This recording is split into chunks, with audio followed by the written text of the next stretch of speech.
नमस्कार दोस्तों, आप देख रहे हैं आरसीए न्यूज। आज हम बात करेंगे आज की बड़ी खबरों के बारे में जो कि सरकारी नौकरी एवं विभिन्न भर्ती परीक्षा इत्यादि से संबंधित हैं। आज के समाचार पत्रों में आपसे संबंधित कई खबरें छपी हुई हैं जो आपके लिए अति महत्वपूर्ण है, इसलिए आप वीडियो को पूरा देखिएगा, स्किप मत करिएगा। वीडियो पसंद आए तो लाइक करिएगा, चैनल को सब्सक्राइब करिएगा, बेल आइकन दबाइएगा और ऑल पर सेलेक्ट करना मत भूलिएगा, जिससे हमारी वीडियो का नोटिफिकेशन आपके पास सबसे पहले पहुंच जाए, वीडियो को आप सबसे पहले देख पाएं। अगर आप चाहते हैं कि आपके मित्रगण को जानकारी प्राप्त हो, आपके भाई को जानकारी प्राप्त हो, तो आप वीडियो को शेयर करना मत भूलिएगा। पहली खबर यूपीपीएससी की है। यूपीपीएससी 328 पदों पर करेगा सीधी भर्ती। 6 प्रकार के पदों पर भर्ती के लिए आवेदन आज से।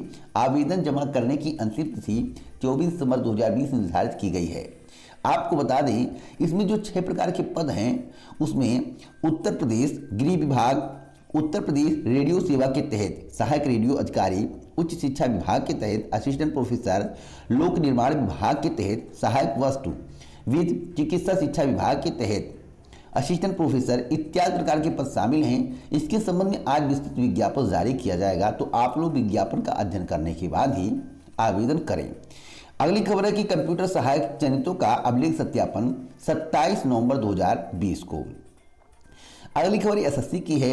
CHSL 2018 स्किल टेस्ट 26 नवंबर 2020 को। दिल्ली पुलिस केंद्रीय सुरक्षा बल की सब इंस्पेक्टर परीक्षा में 30% उपस्थिति।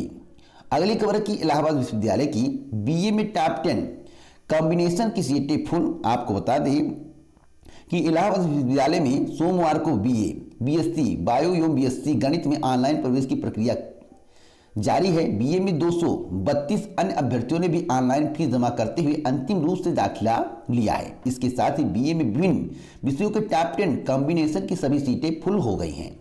अगली खबर टीजीटी कला को लेकर है। टीजीटी कला में फाइन आर्ट वालों को भी शामिल करने की मांग। आपको बता दें कि उत्तर प्रदेश माध्यमिक शिक्षा सेवा चयन बोर्ड की टीजीटी कला की भर्ती में बीए फाइन आर्ट विषय को शामिल करने की मांग को लेकर अभ्यर्थियों ने प्रदर्शन किया। चयन बोर्ड ने टीजीटी और पीजीटी के आवेदन के लिए विज्ञापन निकाला था। इसमें कला अध्यापक के पद पर आवेदन मांगे गए थे। इस विज्ञापन में कला शिक्षक के लिए जो अर्हता तय की गई है उसमें फाइन आर्ट डिग्री धारकों को पूरी तरह से दरकिनार कर दिया गया है, जिसके लिए प्रतियोगी छात्र प्रदर्शन कर रहे हैं और इस भर्ती में शामिल करने की मांग कर रहे हैं। अब देखना होगा कि टीजीटी पीजीटी भर्ती में इन्हें शामिल किया जाता है या नहीं। फिलहाल ज्ञापन दे दिया गया है। अगली खबर राज्य विश्वविद्यालय एवं कॉलेजों में ऑफलाइन पढ़ाई शुरू। आपको बता दें, लागू की गई रोटेशन व्यवस्था, पहले दिन कम रही उपस्थिति। हेमवती नंदन पीजी कॉलेज में अनुशासन समिति का गठन। अगली खबर प्राइमरी शिक्षक भर्ती को लेकर है। डीएलएड बीटीसी प्रशिक्षुओं ने की नई शिक्षक भर्ती की मांग। आपको बता दें कि डीएलएड बीटीसी प्रशिक्षण पूर्ण कर चुके प्रशिक्षुओं के लिए नई शिक्षक भर्ती शुरू करने की मांग को लेकर स्कूल शिक्षा महानिदेशक एवं बेसिक शिक्षा निदेशक को ज्ञापन सौंपा। डीएलएड 2017 बैच लगातार नई शिक्षक भर्ती की मांग को लेकर सरकार से व प्रशासन से गुहार लगा रहा है। नई शिक्षक भर्ती को लेकर अभ्यर्थियों ने जिला स्तर पर विधायक सांसद को ज्ञापन देकर भर्ती की मांग की है। अगली खबर है कि टीईटी आजीवन मान्यता के संबंध में आदेश का इंतजार। आपको बता दें कि राष्ट्रीय अध्यापक शिक्षा परिषद की ओर से देश भर में शिक्षक पात्रता परीक्षा आजीवन मान्यता के संबंध में प्रदेश सरकार को केंद्र के आदेश का इंतजार है। दिशा निर्देश मिलने के बाद ही प्रदेश की टीईटी के नियमों में बदलाव की प्रक्रिया सचिव परीक्षा नियमों प्राधिकारी की ओर से शुरू की जा सकेगी।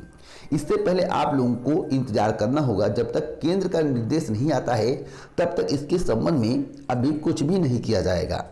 अगली खबर है कि यूपी बोर्ड परीक्षा को लेकर दिसंबर में घोषित होगा परीक्षा कार्यक्रम। कोरोना संक्रमण की स्थिति के आकलन के बाद तय होगा कार्यक्रम। अगली खबर है कि 91 अभ्यर्थियों ने कराया अभिलेख सत्यापन। एलटी शिक्षक भर्ती का मामला है। सामाजिक विज्ञान विषय में चयनित अभ्यर्थियों का अभिलेख सत्यापन शुरू हो गया है।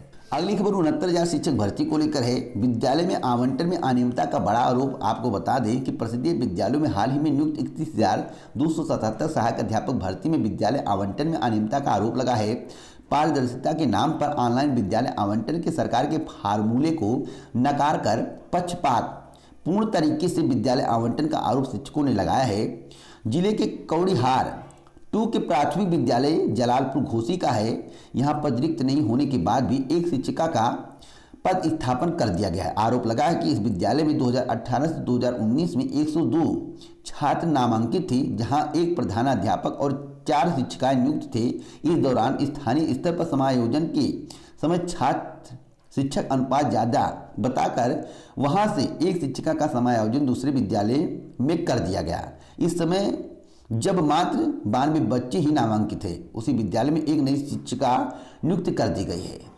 तो यह गलत तरीके से विद्यालय आवंटन किया जा रहा है। इस पर सरकार को कड़ी से कड़ी कार्रवाई करनी चाहिए। अगली खबर है कि स्कूलों में विद्यालय प्रबंधन समितियों का गठन 30 नवंबर 2020 तक किया जाएगा। अगली खबर नई भर्ती को लेकर है। लेखपाल भर्ती के इंतजार में आप लोग थे, तो आज के समाचार पत्रों में बताया गया है कि 7,882 लेखपालों की भर्ती का रास्ता साफ। आपको बता दें कि राज्य परिषद ने लेखपालों के 7,882 रिक्त पदों पर भर्ती का प्रस्ताव अधीनस्थ सेवा चयन आयोग को भेज दिया है।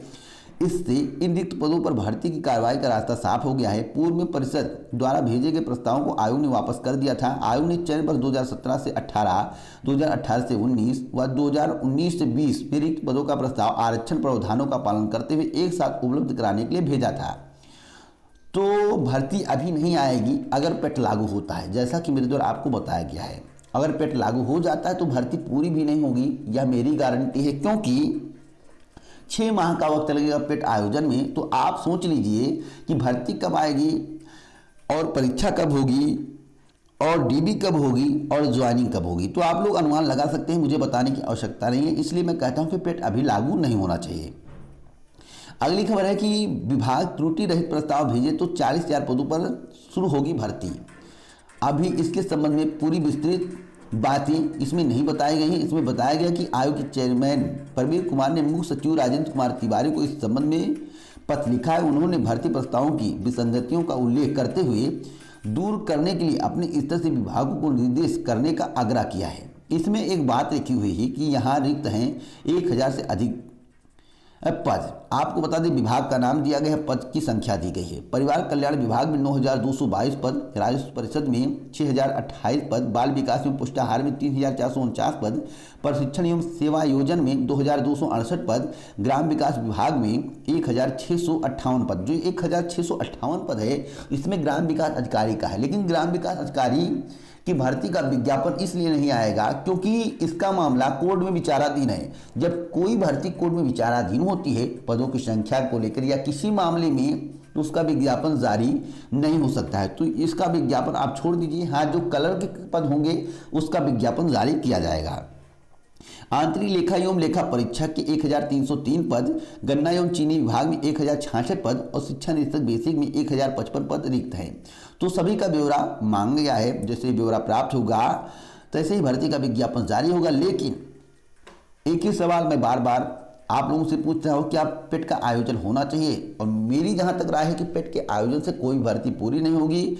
आपको 2022 तक के चुनाव के लिए फंसा दिया जाएगा और आपसे वोट बैंकिंग साधा जाएगा। मतलब कि वोट की राजनीति की जाएगी। आपसे कहा जाएगा कि पेट का आयोजन हमने करवा दिया है, इतने लोग क्वालिफाइड हैं, परसेंटेज के आधार पर जैसे ही मेरी सरकार बनेगी 40,000 पदों पर भर्ती की जाएगी। अगली खबर है कि प्रदेश में खुलेंगे जैविक उत्पाद बिक्री केंद्र। अगली खबर है कि कंप्यूटर सहायक चयनितों के दस्तावेजों का सत्यापन 27 नवंबर 2020 को।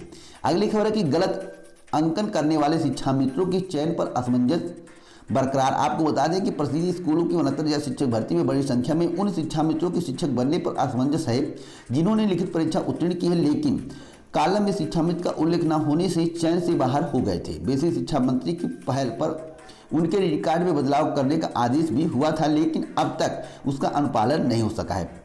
परिषद ने यदि 1 जून की 67,867 जिला आवंटन सूची से ही काउंसलिंग कराई तो इन शिक्षा मित्रों को नियुक्ति कैसे मिलेगी, यह तय नहीं है। तो सवाल है कि अनुपालन कब तक किया जाएगा? तो उम्मीद है कि अनुपालन जल्द ही होगा। शिक्षा मित्र संघ ने इसकी पैरवी की है। अगली खबर की इलाहाबाद विश्वविद्यालय में हिंदी पीएचडी प्रवेश पर लगी रोक। आपको बता दें कि 2019 में पीएचडी प्रवेश पर लगे आरोपों की जांच को कमेटी गठित, जांच रिपोर्ट आने के बाद 2020 में मंजूरी। अगली खबर है कि जम्मू कश्मीर से खत्म होगी बेरोजगारी, 6 महीने में 25,000 नौकरी। उत्तर प्रदेश में कब नौकरी मिलेगी इसके संबंध में मनोज सिन्हा जी कुछ नहीं बोल रहे हैं। अगली खबर है कि 10वीं 12वीं परीक्षा की तैयारी शुरू। आपको बता दें कि कोरोना संक्रमण के कारण सीबीएसई की 10वीं 12वीं की परीक्षाएं कब होंगी अभी तय नहीं है। हालांकि सीबीएसई ने इसकी तैयारियां शुरू कर दी हैं। परीक्षा सेंटर के चयन व सेंटर सुपरिटेंडेंट की नियुक्ति के लिए बोर्ड स्कूलों से जानकारी भी ले चुका है। अगली खबर है कि शिक्षा में गुणवत्ता के लिए 1 लाख शिक्षक होंगे प्रशिक्षित। अगली खबर है कि अपनी पसंद का साथी चुनना व्यक्ति का मौलिक अधिकार, ऐसा हाईकोर्ट का कहना है। यह आदेश हाईकोर्ट के द्वारा प्रियांशी और नूरजहां बेगम केस के फैसलों से हाईकोर्ट की खंडपीठ ने असहमति जताई है। सिर्फ शादी के लिए धर्म परिवर्तन करना प्रतिबंध है और ऐसे विवाह की कानून मान्यता नहीं देता है, ऐसा राज्य सरकार का कहना है। अगली खबर नई भर्ती को लेकर है। इंजीनियर के पदों पर तुरंत करें आवेदन। जैसा कि आप अपनी स्क्रीन पर देख रहे हैं, कुल पदों की संख्या 170 है। किस वेबसाइट के माध्यम से आवेदन करना है, तो स्क्रीन पर वेबसाइट है, इसी वेबसाइट के माध्यम से आपको आवेदन करना है। आवेदन की अंतिम तिथि 26 नवंबर 2020 निर्धारित की गई है। अगली खबर की अड़चनें खत्म, 3 टीकों के साथ शुरू होगा टीकाकरण। 80% टीकाकरण कार्यक्रम अमेरिका भारतीय कंपनियों की जिम्मेदारी, विशेषज्ञों के साथ बैठक के लिए फैसले। अगली खबर है ड्यू की स्पेशल कटाव में भी दाखिले के अवसर। आपको बता दें कि दिल्ली विश्वविद्यालय ने खाली सीटों को भरने के लिए सोमवार रात स्पेशल कटाव जारी कर दी है। इसमें भी कुछ कॉलेजों में बीकॉम ऑनर्स अंग्रेजी व इकोनॉमिक्स ऑनर्स में दाखिला लिया जा सकता है। अगली खबर जेईई मेन 2021 को लेकर है, जो कि जनवरी माह में आयोजित नहीं हो पाएगा। परीक्षा का आयोजन पहले था कि जनवरी माह में होगा, लेकिन जनवरी माह में परीक्षा का आयोजन हो पाना संभव नहीं है। अगली खबर है कि सुप्रीम कोर्ट सख्त, कोरोना से और बिगड़ सकते हैं हालात, 2 दिन में राज्य दे रिपोर्ट। सुप्रीम कोर्ट स्थिति परिस्थिति को समझ रहा है और जैसा कोरोना की स्थिति है उसी के अनुसार राज्य को काम करना चाहिए। दिल्ली की हालात बहुत बुरे हैं और उसी के मद्देनजर उत्तर प्रदेश, बिहार, राजस्थान को भी एक्टिव हो जाना चाहिए। अगली खबर की बड़ी कंपनियों को बैंकिंग लाइसेंस की योजना में बड़े जोखिम। आपको बता दें कि अग्रणी rating agency S&P global ratings ने भारतीय रिजर्व बैंक RBI द्वारा कॉर्पोरेट घरानों को बैंकिंग लाइसेंस देने के उद्देश्यों की सफलता पर संदेह जताया है। एजेंसी ने सोमवार को कहा कि पिछले कुछ वर्षों के दौरान बड़ी कंपनियों के डिफॉल्ट होने तथा लचर कॉर्पोरेट गवर्नेंस को देखते हुए बड़ी कंपनियों को बैंकिंग लाइसेंस देने का फैसला उचित नहीं होगा। अगली खबर है कि भारत में बन रहा है ऑक्सफोर्ड का टीका, कोविशील्ड 90% तक प्रभावी। तो बहुत ही अच्छी बात है, पहले वैक्सीन आ जाए। वैसे तो समाचार पत्रों में प्रतिदिन बताया जा रहा है कि वैक्सीन जल्द। बिहार चुनाव था तो उसमें वादा भी किया गया था कि वैक्सीन फ्री मिलेगा, लेकिन उसके कुछ दिनों बाद समाचार पत्रों में निकला कि प्रति परिवार को 5,000 रुपये देना होगा। तो यह फ्री वैक्सीन नहीं है। क्यों आम जनता को उल्लू बनाया जाता है चुनाव राजनीति करने के लिए, या कुछ समझ में नहीं आता है। अगली खबर विश्व में कोरोना का कहर, जैसा कि आप अपनी स्क्रीन पर डाटा देख रहे हैं, और जो भारत की स्थिति है उसके बारे में भी देख लीजिए कि भारत में संक्रमण, और यहाँ पर महाराष्ट्र, कर्नाटक, आंध्र प्रदेश, तमिलनाडु, उत्तर प्रदेश और दिल्ली की जानकारी दी गई है। उत्तर प्रदेश में 5,28,833 कोरोना संक्रमित मरीज वर्तमान में हैं। अगली खबर है कि हमारी सरकार ने दशकों पुरानी समस्याओं का हल किया, ऐसा मोदी जी का कहना है। मोदी जी ने किस समस्याओं का हल किया मोदी जी खुद बता सकते हैं। यहाँ पर लिखा हुआ है कि प्रधानमंत्री नरेंद्र मोदी ने पूर्ववर्ती कांग्रेस सरकारों पर निशाना साधते हुए कहा कि एनडीए सरकार में दशकों पुरानी समस्याओं का हल किया जाता है, उन्हें टाला नहीं जाता है। एनडीए सरकार के शासनकाल के दौरान कई इमारतों का निर्माण शुरू हुआ और उन्हें निर्धारित समय से पहले पूरा किया गया। अगली खबर है कि काशी विद्यापीठ में 25 से शुरू होगी कक्षाएं, स्नातक की कक्षाओं के संचालन पर विभाग अध्यक्ष लेंगे निर्णय।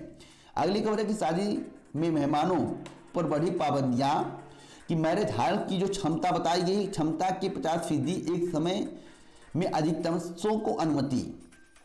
अगली खबर है कि शुक्रयान को लेकर इसरो ने फ्रांस सहित 20 पेलोड प्रस्ताव का किया चयन। भारतीय अंतरिक्ष अनुसंधान संगठन इसरो ने अपने प्रस्तावित शुक्र ऑर्बिटर मिशन शुक्रयान के लिए फ्रांस सहित 20 अंतरिक्ष आधारित पेलोड प्रस्तावों का चयन किया है। इस मिशन के तहत इसरो 4 साल से ज्यादा शुक्र ग्रह का अध्ययन करेगा। अगली खबर है कि समाज सेवा करने वालों को संघ से जोड़ा जाए। श्रीमान जी जो समाज सेवा करते हैं संघ से जुड़े बिना भी कर सकते हैं। आरएसएस की 2 दिवसीय बैठक का समापन। ये लोग केवल सभी को जोड़ने के विचार में हैं कि आरएसएस में जुड़ो, आरएसएस में जुड़ो। बिना आरएसएस के समाज सेवा नहीं किया जा सकता है। आप लोगों की क्या राय है? आप लोग अपनी राय कमेंट बॉक्स में जरूर दें। अगली खबर है कि असम के पूर्व मुख्यमंत्री तरुण गोगोई का निधन। आपको बता दें कि असम के 3 बार सीएम रह चुके तरुण गोगोई 84 वर्ष की आयु में सोमवार को उनका निधन हो गया। गोगोई 2 नवंबर से अस्पताल में भर्ती थे। राष्ट्रपति राम कोविंद, प्रधानमंत्री नरेंद्र मोदी समेत कई दिग्गज नेताओं ने उनके निधन पर शोक जताया। अगली खबर है कि टालने से नहीं, समाधान खोजने से खत्म होती है समस्या, ऐसा मोदी जी का कहना। मोदी जी मीठी बातें बोलते हैं, इसमें 2 राय नहीं है और आप लोग भी जानते होंगे। अगली खबर है कि कोरोना से दिल्ली में बदतर हो रहा है हालात। सुप्रीम कोर्ट ने कड़ा रुख दर्शाते हुए कहा है कि राज्य अपनी रिपोर्ट पेश करे कि यह स्थिति किस राज्य की है।